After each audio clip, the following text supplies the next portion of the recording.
Greetings. Welcome to episode 5 of Mystical Journeys. My name is Ray, and I am your host. Thanks for tuning in. In this episode 5, I will present part 1 of oracles. Are they portals to higher realms? Are they non-human intelligences? Let's talk about this.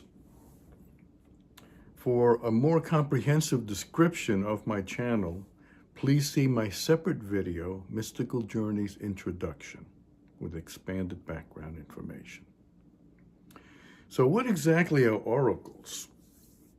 Well, the standard definition of an oracle is that it is a person, priest or priestess, used to communicate divine messages.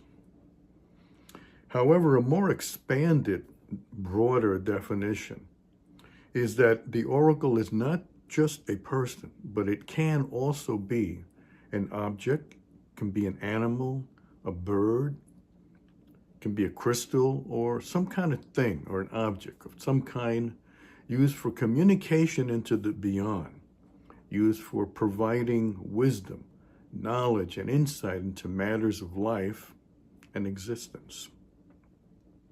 An oracle is essentially a communication tool that you and your subconscious mind have agreed to use for these purposes, for conveying cosmic or spiritual or mystical information. Regardless of the specific oracle that you use, the source of communications is likely to be some form of non-human intelligence, also referred to as non-material intelligence. Throughout history, it has been said that some oracles were used to predict future events. Probably the most well-known historical oracle was Pythia, the oracle at Delphi in ancient Greece, approximately 8th century BC. It was said that the Greek god Apollo would speak through Pythia. So the people of ancient Greece would go to the temple of Apollo on certain given days where Pythia would be there waiting for them. Then they would present their questions and probably present some sort of gifts to her.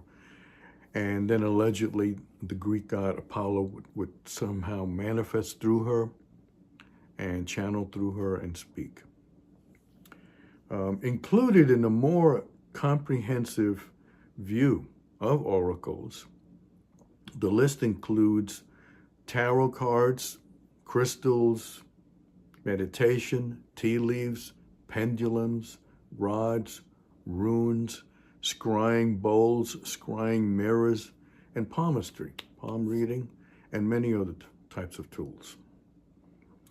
As I stated, the oracle process is a means of communication on a higher, more enlightened level.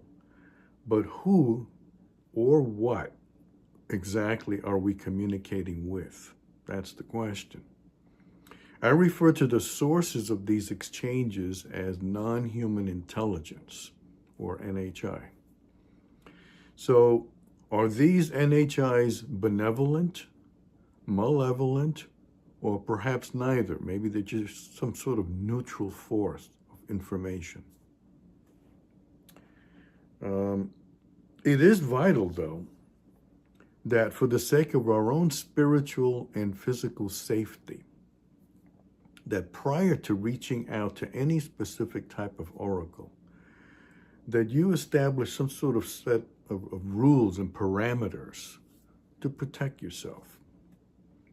First thing I do, that I recommend you do, is research into various types of oracles available.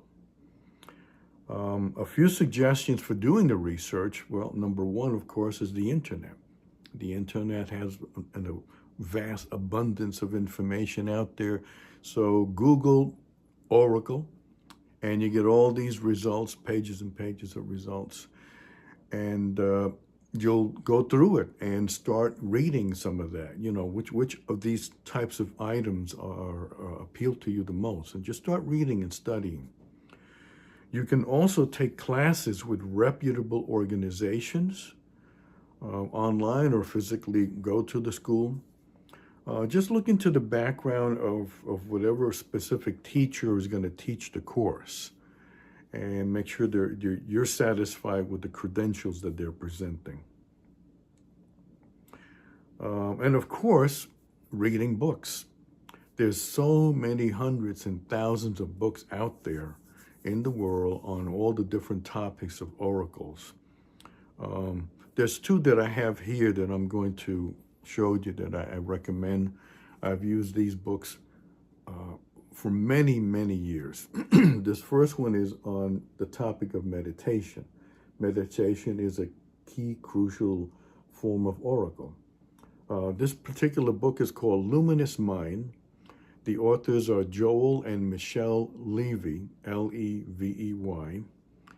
It's called Luminous Mind, Meditation and Mind Fitness. And just by looking at the table of contents, they have chapters devoted to concentration meditation, mindfulness meditation, reflective meditation, creative meditation, heart-centered, and so on. Various different types. Is very well written, easy to follow, and extremely enlightening. If you're more into the tarot cards, and I have used tarot cards in my work for over 40 years. Obviously, the market is flooded with tarot books. This particular one is one of the better ones that I highly recommend. Okay, this is Tarot, A New Handbook for the Apprentice by author Eileen Connolly.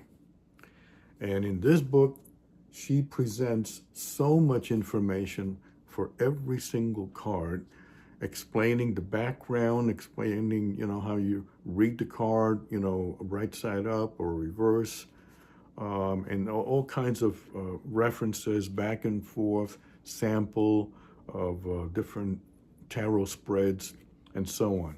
Very easy to follow, but extremely comprehensive and informative. So I highly recommend that. As you do your research, then, determine which specific type of oracle appeals to you the most. Are you drawn more to tarot cards? Well, like I said, I've used my tarot cards, for over 40 years. This is the box that came in. I used the Rider-Waite deck. I think they're the best ones, but there's many, many different types. You just have to see what appeals to you the most. The cards themselves, after I went through a dedication ritual to dedicate the cards, for my own personal use, I put them in here. I bought this little container, and my cards are in here. And that's where I keep them. Away from anyone else's hands. This way, it's only my energies that are infused into the cards. Also, if you prefer to use crystals, here's a sample crystal. I've used this one for many years myself, but obviously there's thousands of crystals out there available. You pick the one you want the most. If you're more drawn to a scrying mirror, if you look over here, you'll see that I have a scrying mirror right there on a stand, and I have used that scrying mirror for over 10 years. It's excellent. All these tools really depend on you, for you to study the background and how to use the tool, and then for you to actually do it, regular practice, to get the most out of it. And of course, there's tea leaves and pendulums and so on. You got to see what is more to your taste. Take your time and establish an honest and heartfelt connection with one or more of these types of communication tools. Once you have chosen a specific type of oracle, one that you're really comfortable with, then I recommend you design a meaningful initiatory ritual prayer to consecrate and dedicate that particular oracle to your use.